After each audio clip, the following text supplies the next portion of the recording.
Olá, meus amigos, eu vou passar, bem-vindos de volta às aulas de criminologia. Vamos dar início aqui a... Na realidade, nós não estamos dando início, nós estamos continuando, né, a parte histórica de criminologia. Parece grande e verdadeiramente é. Não quero tirar aí a chupeta da boca de ninguém, mas a verdade é que a parte histórica é muito grande e é a mais importante nos concursos públicos. Por quê? Por que é mais importante? Porque ninguém gosta de estudar a história. Por isso que cai. Mas se você parar só para fazer um linkzinho, fulano de tal, ligar com livro tal, fulano de tal, escreveu sobre a teoria tal.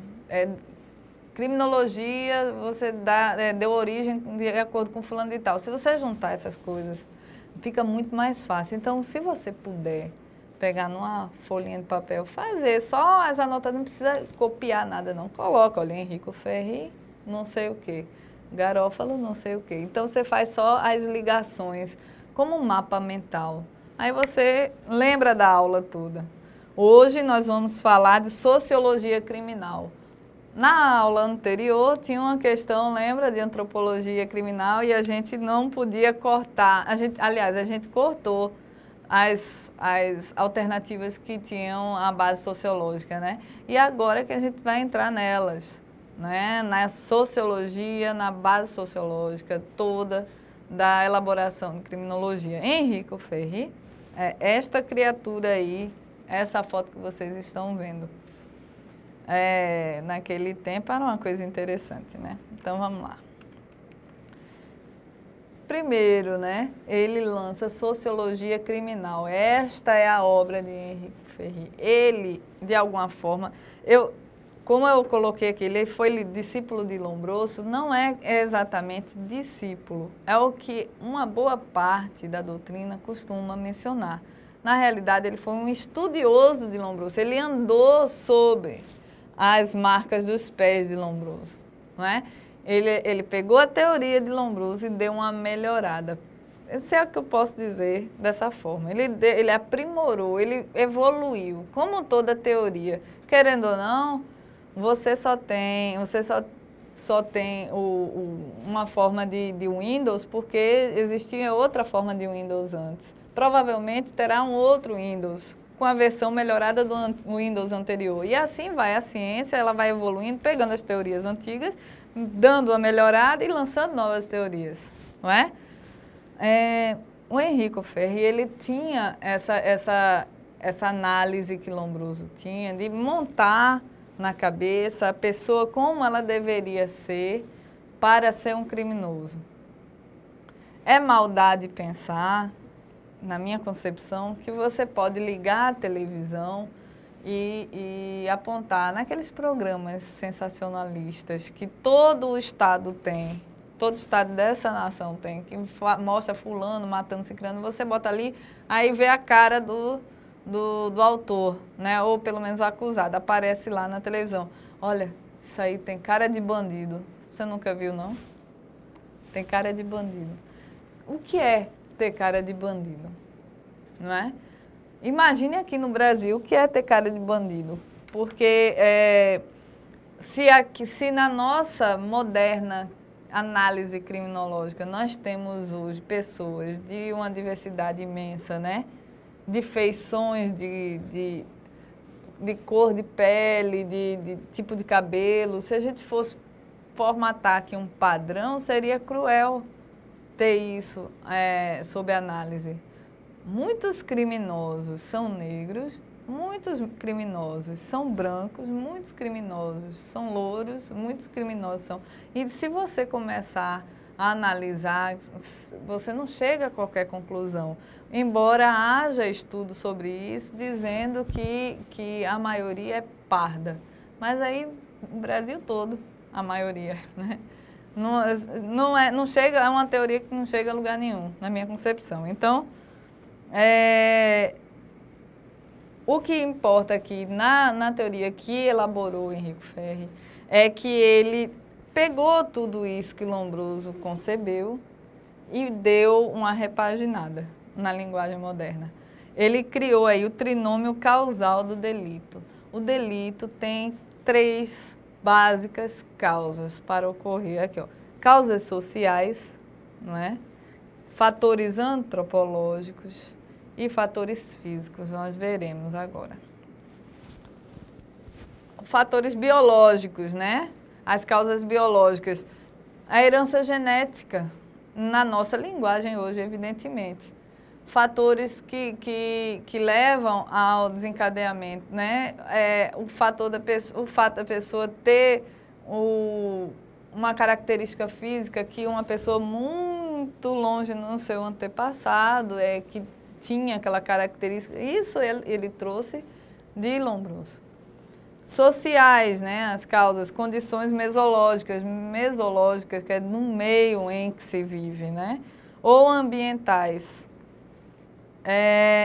E as causas físicas, né? Causas de clima, né? Condições como umidade, né? Calor, frio, enfim.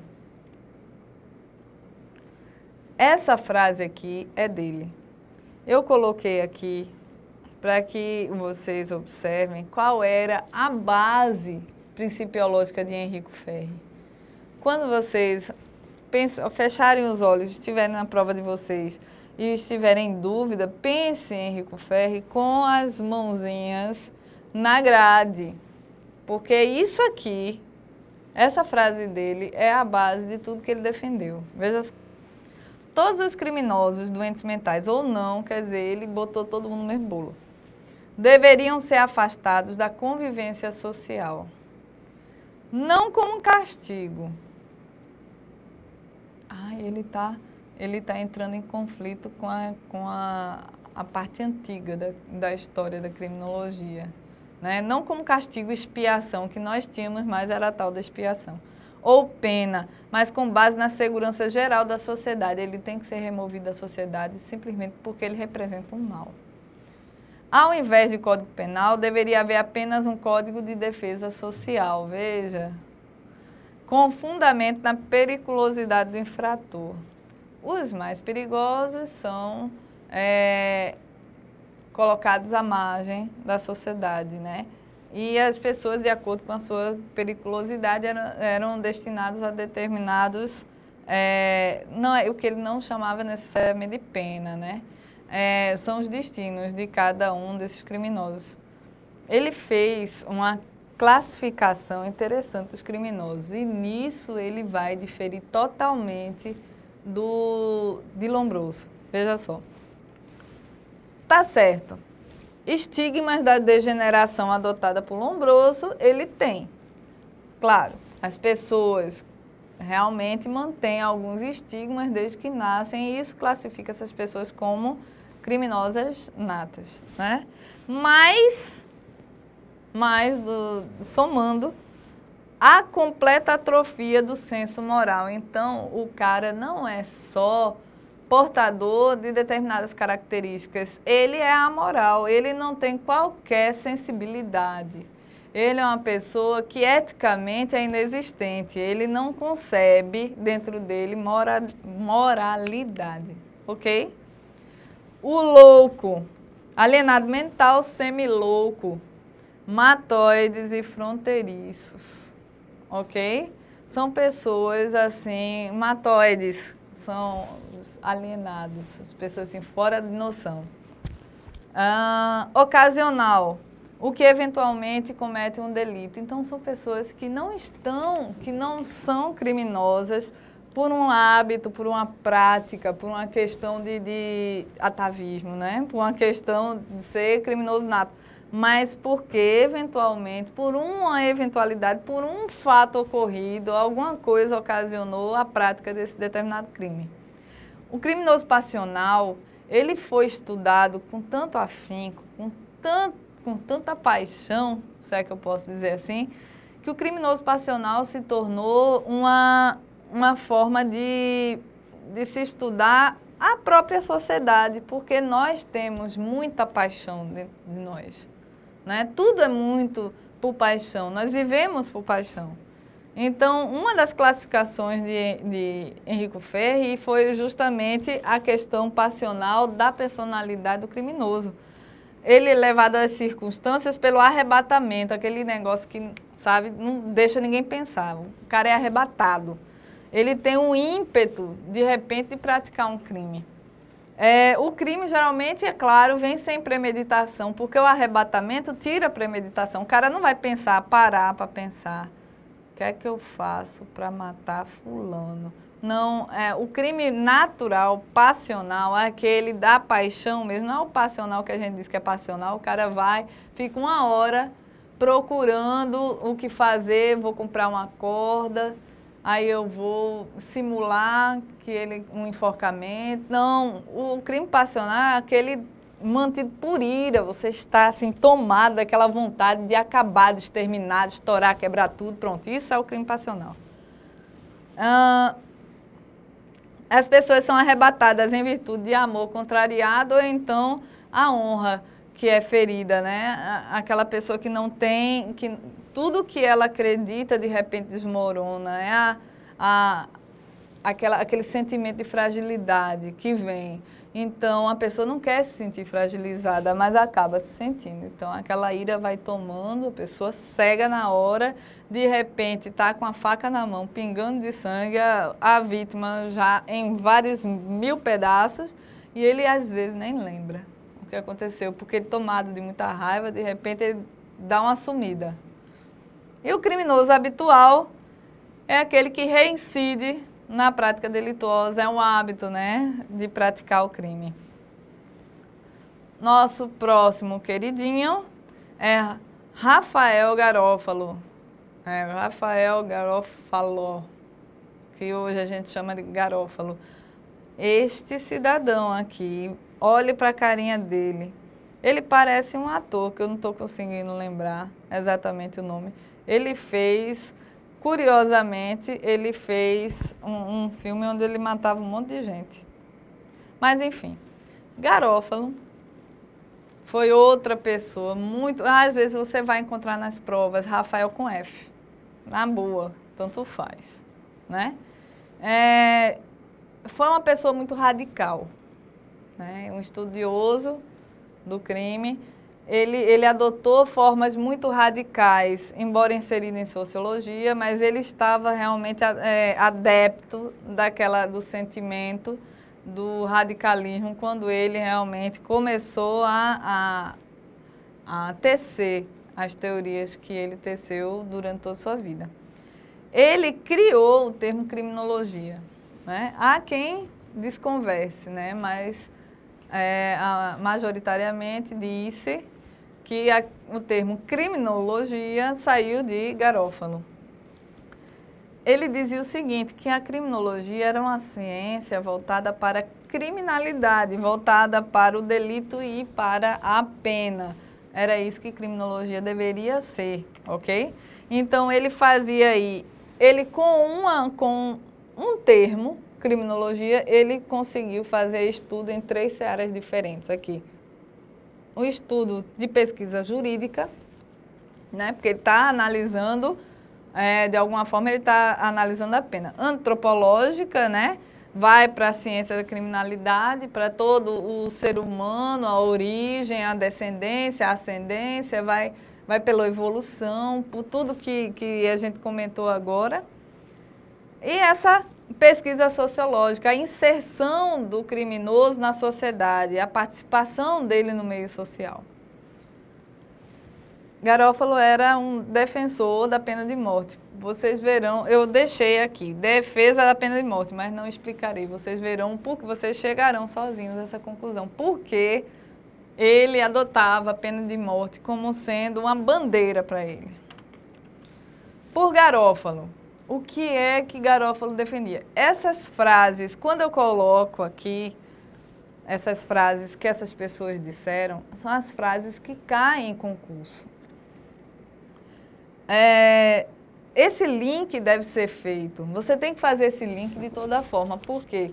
Porque se você não lembrar da pessoa ligando para o termo, você não consegue responder a questão. Veja, a piedade, quando fala de piedade, sentimento altruísta, você lembre logo dele. Porque ele era radical, ele cortou tudo isso no criminoso. A piedade é um sentimento fundamental da natureza humana. O cara tem que ser naturalmente piedoso.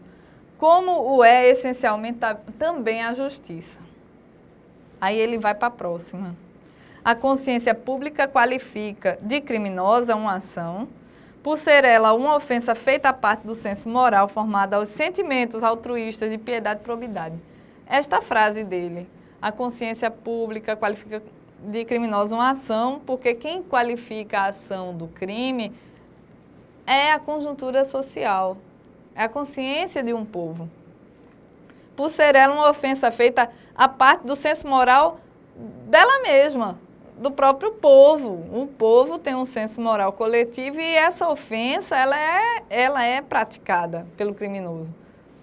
Formada aos sentimentos altruístas de piedade e probidade. Então, é uma ofensa direta a esse sentimento que a sociedade mantém. Esta frase que eu acabei de dizer para vocês é o que mais caracteriza a obra de Garofalo. Ele classificou aqui os delitos como naturais e legais. Vejam aí no material de vocês. Os verdadeiros delitos ofendem a moralidade elementar. Então, a importância do estudo todo voltado, o que era mais importante para ele, o que era salutar, o que era essencial para ele, era pensar em probidade, essência, justiça, ética, os sentimentos que nós todos temos, uns mais, outros menos, e outros que equilibram para sobreviver, de alguma forma saem corrompendo alguns. Os verdadeiros delitos ofendem a moralidade elementar de um povo civilizado. Os verdadeiros delitos, eles vão na moral e revelam anomalias nos que praticam, são os delitos naturais. Quer um exemplo? É porque eu sou muito ruinzinha de nome, mas lembram daquele crime? Daquele menininho tão bonitinho que estava sentado atrás no banco do carro, que parece que a mãe dele estava dirigindo. Eu acho que isso ocorreu, foi no Rio. A mãe estava dirigindo, o menino estava sentado no banco do carro. Isso teve uma repercussão enorme. Os bandidos chegaram para levar o carro. Aí ela com a pressa danada para tirar o menino do carro, só que não conseguiu. E eles partiram com o menino preso ao cinto de segurança. E eles saíram batendo o carro como é que fala aqui? No meio-fio. Saiu batendo o carro assim, o menino. Para o menino se livrar do cinto de segurança para deixar o menino. Quer dizer, ele sabia que ia matar o menino daquele jeito, mas ele estava querendo se livrar do corpo do menino. O verdadeiro delito ofende a moralidade elementar de um povo civilizado. Isso não ofende a sua moralidade, não? Eu não sei o que faria. Nesses momentos eu dou graças a Deus que eu não tenho filho. Porque o sofrimento deve ser uma coisa assim complicada. Vamos lá. Delitos que não ofendem senso moral ou revelam anomalias. Aí, delitos legais. São os delitos que não ofendem essa questão do senso moral, não revelam assim as anomalias da sociedade. São os delitos leves, não é? Classificação de criminosos de Garofalo. Todo mundo classifica como quer. A verdade é essa, né? Todo mundo de alguma forma classifica como quer. Então vamos lá. Primeiro ele classificou assassinos, violentos ou enérgicos e ladrões ou neurastênicos. São aquelas pessoas de um equilíbrio muito questionável. Cara nervoso, sabe? Então vamos lá. Os assassinos, de acordo com Garofalo, delinquentes típicos. O que ele quer falar nesse momento é o seguinte, que os delinquentes típicos são aquelas pessoas mais perversas, aquelas pessoas que são naturalmente delinquentes. A ausência de moral. A ausência, quando eu digo, não é uma falta relativa, não. A ausência é a ausência do tipo 100% da moral, vai embora. Ok? Obediência aos próprios desejos e egoísmo. Próximo. São os violentos ou enérgicos. Eles não têm a ausência desse senso moral, não. O que eles têm é a ausência de compaixão. Não é? Há quem diga que os dois andam juntos, né? O senso de moral e compaixão. Ladrões ou neurastênicos, não lhes falta o senso moral, não é? A ausência do sentimento de probidade. São aquele sentimento de que está realmente fazendo o que é certo. Ok? Uma questão de concurso aqui para vocês. Rafael Garófalo, tá vendo? Tá com F aí. Um dos precursores da ciência da criminologia, tem como sua principal obra o livro intitulado, olha, você vai me desculpar, mas isso cai. Cai, você tem que fazer uma listinha. Pega um papelzinho na sua casa, pega uma canetinha e vai, olha. Fulano escreveu X, Cicrano escreveu Y, e vai assim, na boa. Onde tem criminologia, tem isso. Vai por mim, que eu vi de questão não é brincadeira. Rafael Garófalo. Então vamos para as alternativas. Eu não tenho a mínima ideia do que essa criatura escreveu. A criminologia como ciência. Pode ser. Podia ser, né? Talvez criminologia como ciência. Ok, vamos considerar essa possibilidade. Próxima. Política criminal. A política criminal só surgiu anos depois. Então, nós não estamos falando política, esqueça política criminal. Corta. Próxima. Ciência da criminologia. É uma maldade, eu sei. É uma maldade, porque a criminologia como ciência é a ciência da criminologia, meu velho, é maldade. Mas vamos lá. Um homem delinquente, pelo menos esse a gente corta com certeza, né? Homem delinquente é de quem? De Ferri? Não, de Lombroso. Corta. Então nós temos aí criminologia como ciência, ciência da criminologia e criminologia. Ele foi o pai da criminologia. Não foi? Ele que concebeu o termo criminologia, foi ele que criou. Então você pense assim. Se for para você não, se você não sabe e quer chutar, é isso. Criminologia como ciência. Isso quer dizer que antes de como ciência, ou a ciência da criminologia, de alguma forma houve algum estudo anterior que concebeu a criminologia como uma ciência ou como qualquer outra coisa. É um raciocínio meio pobre, mas é isso mesmo. Criminologia como ciência, não. Eu vou para criminologia. O cara concebeu criminologia unicamente. Então, esse negócio de elaborar os estudos, se é ciência, se deixa de ser, deixa isso para depois.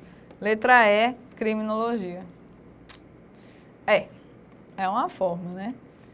Aí, aquela questão adaptada, tá de volta? Aqui, ó. Considerado o principal idealizador da sociologia criminal. Ai, maldade, essa aí é outra.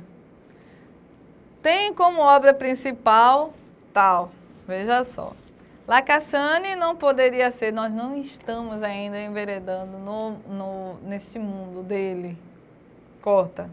Carrara também. Então nós temos 3. Sociologia é Lombroso? Não. Corta, né? Então nós temos aí Garófalo e Ferri. Ou um ou outro. O principal idealizador da sociologia criminal. Ferri. Foi ele que deu o primeiro pontapé, né? Para a questão da sociologia. Outros vieram, né? Mas há quem esteja inserido ainda no conceito de antropologia, embora tenha concebido boa parte dessas teorias da sociologia, mas quem concebeu foi Ferri, ok? Aí vai a mensagem de hoje. Aí, ó. Imagine uma nova história para a sua vida e acredite nela. Salvo engano, quem falou isso foi Paulo Coelho. Por que eu digo isso a você? Né? Para a gente fechar a aula de hoje.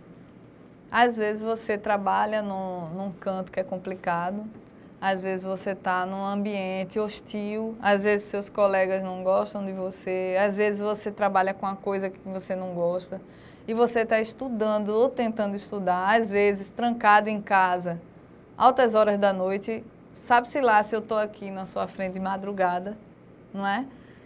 Você estudando e seus pais dizendo que você não faz nada, que você não sabe nada, você falando com o seu chefe botando milhões de coisas dele mesmo para você fazer, trabalho dele passando para você e você fazendo, ele ainda diz que você não faz nada, porque ele vê que você estuda para concurso e ele não quer que você evolua. É assim, ó, neste mundo cruel, é muito cheio de gente que vai lhe dizer, olha, é muito difícil ter que ler isso tudo, não estude não. Vamos tomar uma, vamos sair. Isso aí você vai ver muito, é muito comum. Faça o que você achar melhor.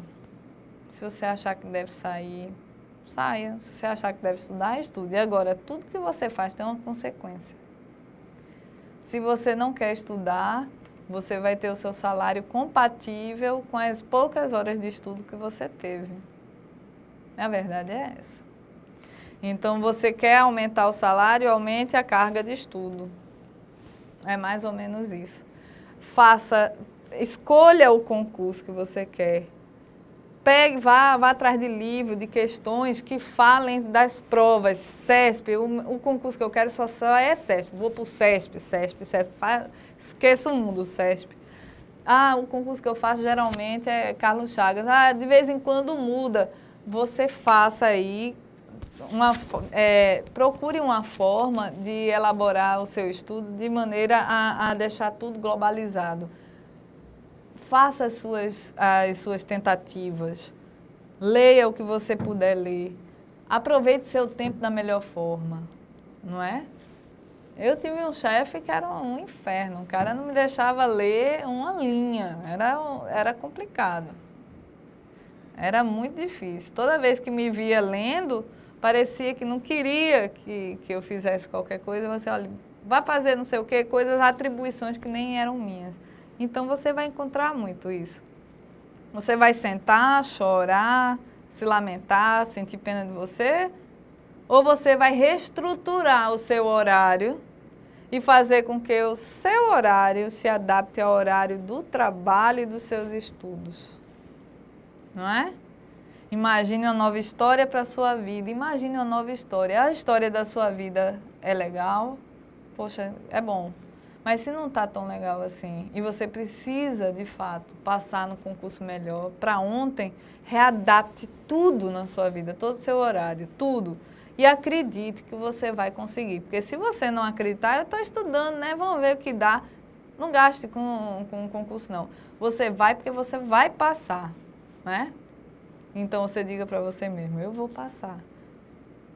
Que Deus ouve e lhe atende. Até a próxima.